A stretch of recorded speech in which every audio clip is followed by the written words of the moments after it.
maquillage en faisant mon teint. Et j'ai déjà appliqué une crème hydratant. C'est très important d'appliquer une crème hydratant. Souvent quand on voit les maquillages de YouTube, on voit souvent le maquillage, mais on voit pas la procédure, la préparation de la peau avant le maquillage. Donc, c'est très important. Même si vous avez la peau grasse, chérita, c'est très important d'hydrater la peau. Il y a dans le marché, il y a super de bons hydratants à base de l'eau, pas de gras, qui va hydrater la peau. Dans le deuxième temps, je vais hydrater un petit peu avec ces produits de Elf. C'est dommage que Elf est disparu du marché français. C'est des produits hyper bien économiques. Donc, je vais mixer un petit peu ça. C'est de l'eau avec des vitamines, concombre, il paraît. Oui, un concombre, de l'aloe vera. Donc, je vais appliquer cette primer. Jolly Pack Primer correct. Fait succès en Asie. Donc, on va l'essayer aujourd'hui avec vous. La façon d'appliquer le primer, ce n'est pas comme une crème hydratante. C'est vraiment en tapotant. La fonction d'un primer, c'est vraiment de serrer les pores et créer une base parfaite pour l'application de notre fond de teint, pour avoir un peau de porcelaine. On va attendre 1 minute. Comme fond de teint, je vais appliquer celui-là de Milani, le concealer 12 en 1, fond de teint concealer, dans le teint numéro 7. La couleur Sand. Souvent, quand on va acheter le fond de teint, on va lancer le fond de teint souvent ici parce que c'est ça qui nous a pris, mais c'est une grave erreur. Surtout avec les beaux tons qui arrivent là. Bientôt, même s'il pleut. Maintenant, souvent, on va porter des décolletés. Dès que le fond de teint, c'est vraiment à la couleur de notre corps, on va dire. Parce que souvent, en tout cas, moi, ça m'est arrivé plein de fois, d'essayer un fond de teint ici, et en faisant la comparaison avec le cou. Donc, sur le cou, c'est pas une bonne référence. Sur le cou, il y a un petit ombre avec le visage, donc l'endroit idéal. Et là, je vous donne un petit tip vraiment en or, chéritas. C'est vraiment d'essayer, si vous pouvez, bien sûr, essayer le fond de teint toujours de cette partie-là, de décolleté. Ici, là, ça fond avec votre corps, mais s'il peut être trop foncé, ou même s'il peut être trop clair, mais normalement, ça va paraître trop foncé. Dans mon cas, c'est ça, on voit toujours, non, il est trop foncé. Si je le mesure avec le décolleté, plus bronzé. Donc, c'est ça, en fait, la couleur de mon teint. Il y a une façon d'appliquer le fond de teint avec la Beauty Blender. Je vous donne un petit tip aussi en or, vraiment pour avoir un teint flawless, chéritas, vraiment flawless. Donc, la façon de l'appliquer, c'est commencer du centre du visage et aller vers l'extérieur de façon horizontale, comme ça, et après de façon verticale, comme ça. En volant. Pourquoi le faire de cette façon? Eh oui, bonne question. Parce que la peau, c'est des tissus. Vous aurez vraiment accroché le fond de teint à la peau et le rendu, ça va être spectaculaire. Croyez-moi. Donc maintenant, j'applique juste le fond de teint, je n'ai rien fixé, je n'ai pas appliqué de poudre. Donc je vais passer directement le maquillage des yeux. Donc je vais appliquer cet correcteur, donc comme primer, pour notre fard à paupières. Avec un petit Beauty Blender, vous pouvez vraiment l'estamper tranquillement. Surtout si vous débutez dans le maquillage, il ne faut pas se compliquer la tête. Si vous n'avez pas un Beauty Blender, même avec le doigt. Mais c'est très important d'avoir un Beauty Blender. C'est vraiment un accessoire que, des fois, les gens ils peuvent dire c'est cher, mais franchement, ce n'est pas cher. Vraiment, pour tout ce qui fait un Beauty Blender. Il y a beaucoup de contrefaçons, beaucoup de choses qui ressemblent à un Beauty Blender, mais il ne fait pas le même travail. Donc, si vous débutez et vous n'avez pas envie de débuter, je pense que ça va le coup d'investir un tout petit peu plus pour le rendu qui donne la Beauty Blender. Donc, vous voyez là, on a créé une base. Avec le correcteur qu'on a appliqué sur la paupière, on va vraiment neutraliser tous les rougeurs, les petits bézeaux, tout ce qu'on a dans la paupière, pour qu'après le maquillage des yeux, ça va être parfait, ça va être un décollant intense, vivant. En premier temps, je vais appliquer la couleur Lure de la palette. Il vient avec le pinceau de la palette. C'est rare qu'une palette vienne avec un pinceau. C'est un pinceau fluffy. C'est un pinceau fluffy, l'équivalent de E35, E40 de Sigma. On va l'appliquer ici comme couleur de transition. Donc, on va faire des parabrise au départ, comme ça. Et après, vraiment circulaire. Sans appuyer trop fort le pinceau, pour vraiment délimiter notre paupière avec la couleur de transition. Avec le 228 de Zoeva, je vais prendre la couleur Eden, qui c'est cette couleur-là. Eden. Il est trop beau comme couleur, c'est un corail très joli, vraiment excellent pour le printemps qui commence. Donc on va l'appliquer dans le creux de la paupière. Je vous donne un petit tip. Si vous avez la paupière qui tombe et vous avez du mal à trouver le creux de la paupière, vous ouvrez les yeux et où prend la peau, c'est là qui c'est le creux de paupière. Donc, dans mon cas, j'ai cette paupière qui tombe, je le laisse exprès pour vous montrer. Donc, je laisse avec les paupières ouvertes et c'est là qu'on va appliquer pour donner de l'intensité à notre maquillage des yeux. Dans le coin externe, on va appliquer la couleur parallèle qui c'est ce marron foncé. Il est très très beau, je vais l'appliquer avec le 234 des Zoeva pour donner vraiment de l'intensité dans le coin externe, charita. C'est très important d'aller tout doucement parce que les couleurs intenses, souvent, surtout les couleurs foncées, et ils ont tendance à laisser des traces. Donc on va aller vraiment tout doucement. Je prends cette pinceau. On va essayer de créer la petite V. Comme dans ce maquillage, on ne va pas appliquer d'eyeliner.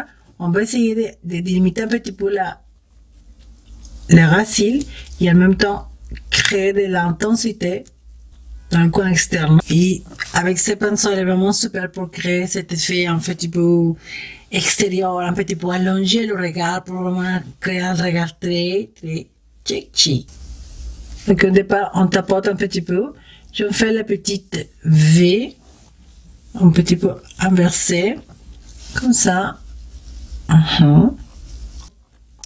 Tout ça va tout désolé, je reprends un petit peu de la couleur Eden. Je vais juste estomper cette couleur-là.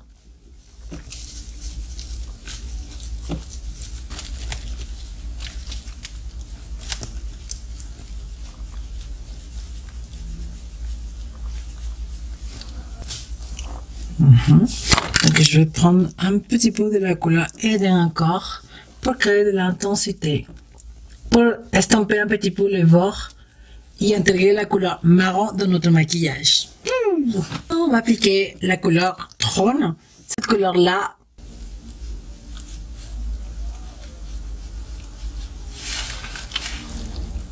comme vous voyez, la couleur, elle est vraiment intense. Waouh!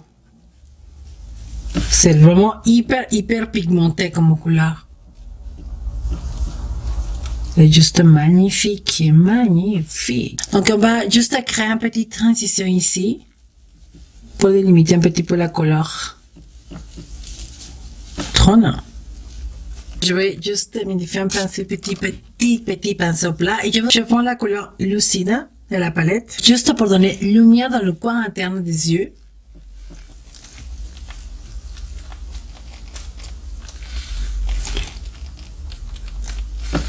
Dans la paupière inférieure aussi.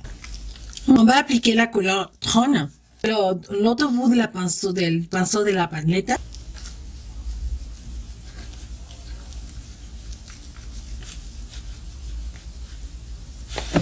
Certaines filles me disent qu'elles ont peur de recouvre-cils. C'est un instrument qui fait pas mal du tout, charitas. Donc, un recouvre-cils qui est très connu dans le monde du make-up, du maquillage, c'est le recouvre-cils de Shu Uemura. Mais moi, personnellement, je le hais. Mais franchement, je préfère celui-là, le recouvre-cils d'Action qui coûte 1 euro, non, 2 euros, je crois. 1,99 €, il recouvre très bien. Pourtant, mes cils sont vraiment très compliqués, Charitas, vraiment très compliqués, très raides. Mais avec ce recouvre-cils, au moins, ils arrivent vraiment à être recourbés. Je vais appliquer mon mascara. Celui-là, c'est Mali Beauty. Donc, c'est un mascara.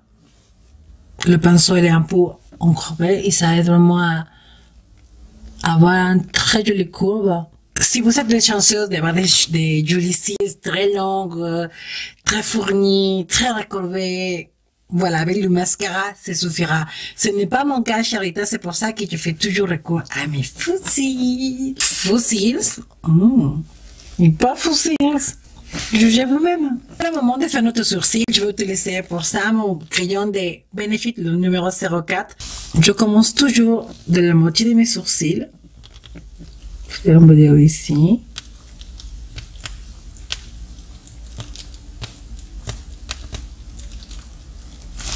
On va dire à créer le squelette de mes sourcils. Et donc après, juste, je vais créer des petites poils.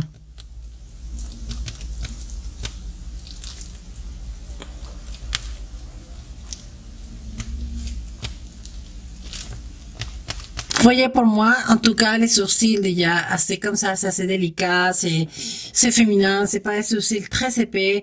Donc pour moi, je trouve que c'est déjà joli. Je vais juste créer un tout petit peu un tuyau là. Et après, c'est bon. À partir là, que je n'ai pas de poils, je viens appliquer le brow liner de Make Up Forever numéro 020. Ce produit, il est vraiment super bien parce que ça me permet de créer des petits poils sans charger trop. Vous voyez, sourcils ont dégradé, des plus clairs au début des sourcils ou milieu un petit peu plus intense et quelle queue de sourcils plus intense, on va dire. Donc, avec cette produit, on va réussir à créer, comme je vous dis, des petites poils sans créer le carré là, un petit peu épais que c'est pas tout à fait joli. En tout cas, j'aime pas trop. Donc là, je vais juste, avec ce produit là, créer l'ombre, on va dire, et dessiner des poils sans charger.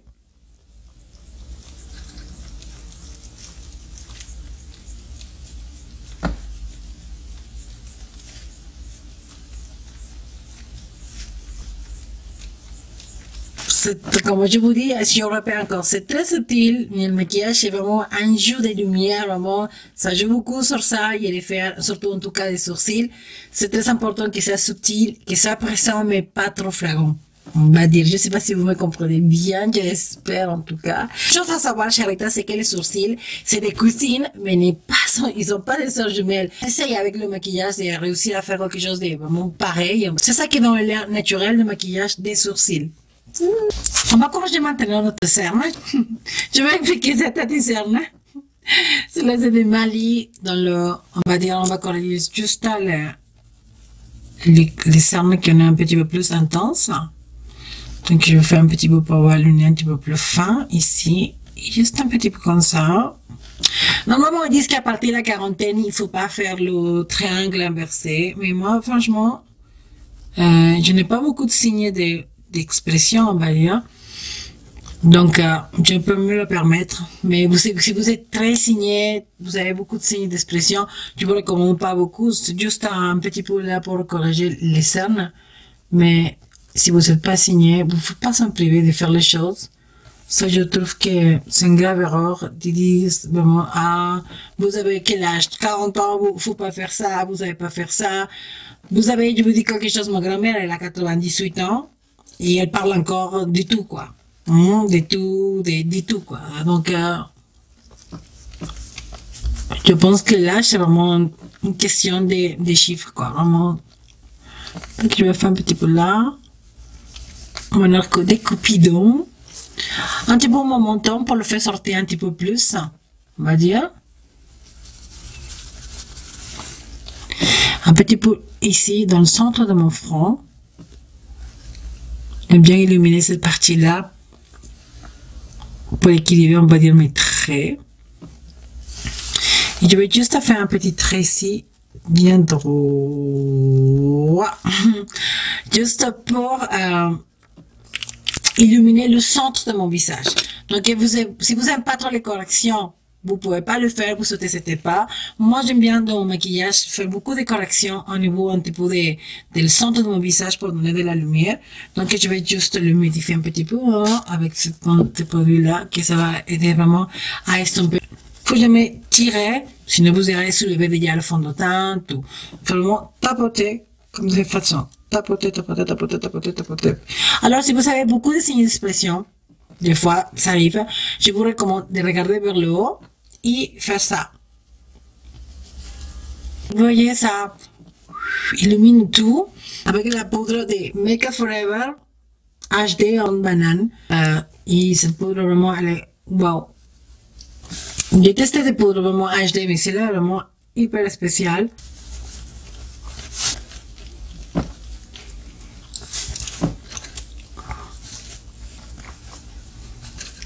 Surtout ici que je brille souvent. Je reste un petit peu pour fixer le restant du maquillage. Comme ça. Donc maintenant, on va appliquer des bronzers pour chauffer le teint. Le printemps, la belle saison. Des bronzers des Bahama. Le centre des cheveux. Là. Et on va juste descendre.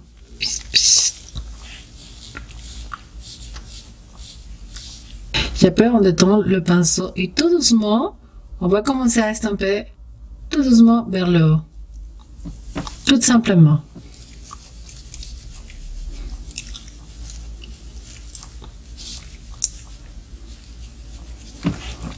Commence à donner un petit peu plus de profondeur, ça va chauffer en même temps le teint, mais ça fait vraiment très joli, ça donne de la dimension, le visage se fait moins plat, ça va créer des structures, on va dire, de visage.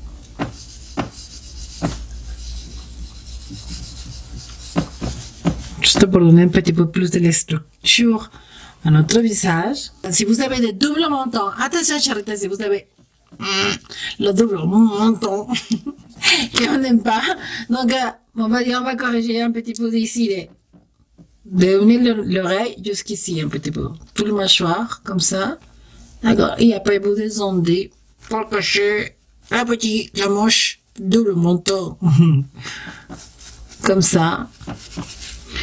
En faisant ces petites corrections un petit peu de là, vous verrez dans les photos, ou les gens qui vont vous regarder vont vous dire, oh, qu'est-ce que t'as minci, ça fait toujours plaisir, c'est vrai.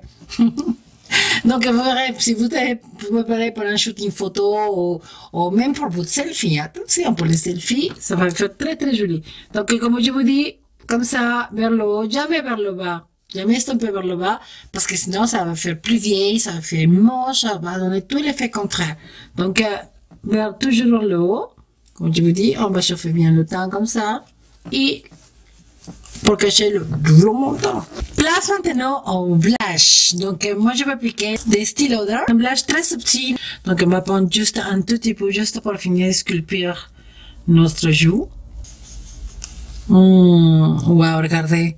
C'est très subtil, très naturel. Pour mon highlight, je vais appliquer. C'est le Parisian Highlight de BK par Solenos. Vraiment joli cette. Regardez ça. Joli, joli, joli. Donc un petit peu là. Un petit peu là, les copinons. Juste pour marquer mon ici. Centre de mon nez. La pointe de mon nez. Vous, en force, vous connaissez les illuminations. Hein. Pour sortir un petit peu plus le menton. Je vais appliquer cette matte liquid stick de Nabla, c'est la couleur mauve fétiche mauve. Donc c'est une couleur que normalement les mauves dans les lèvres, c'est une couleur charitas que j'utilise pas souvent, je vous confesse. Donc on va voir qu'est-ce que ça donne, on va essayer ensemble. Donc vous me direz qu'est-ce que vous pensez. C'est une couleur assez froide, on va dire. Je pense que ça va être vraiment joli, plus avec un cheveu noir. Hein. Pour quelqu'un vraiment très très mat de peau. C'est pas une couleur que je suis fan. Je vais tester avec vous. Donc maintenant je vais appliquer la couleur numéro 56 Beau Nude. C'est de la collection Rémy London. C'est dommage que cette gamme ils le font plus. Ça va faire quelque chose de plus à mon style. On va appliquer un gloss crème brûlée de NYX. Oui. Voilà le résultat. J'espère que cette vidéo ça vous a plu. Si c'est comme ça, ou vous avez pris quelque chose dans cette vidéo. Donc je vous invite à liker la vidéo, à la partager. En même temps, je vous invite à me visiter sur Facebook, Instagram et Snapchat. On est tout le temps en train de chatter et discuter. Je vous embrasse de tout mon cœur et je vous dis à très bientôt. Ciao.